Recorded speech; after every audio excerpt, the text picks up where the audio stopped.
แต่แฟนอายบ่เห็นเดินผ่านโอ้น้องสั่งมาให้หันปล่อยให้อายนั่งกินน้ำตาแนมสายทาลา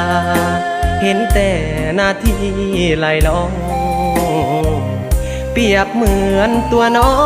งไปแล้วก็หวนคืนมาน้องลืมนัดหมายกับอายอยู่ที่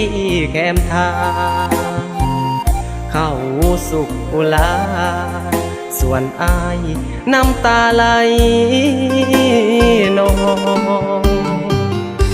สงกรานต์ปีนี้แต่บ่มีเจ้าบ่นัดสองเฮาอายยังตั้งตาคอยแคมสายน้ำ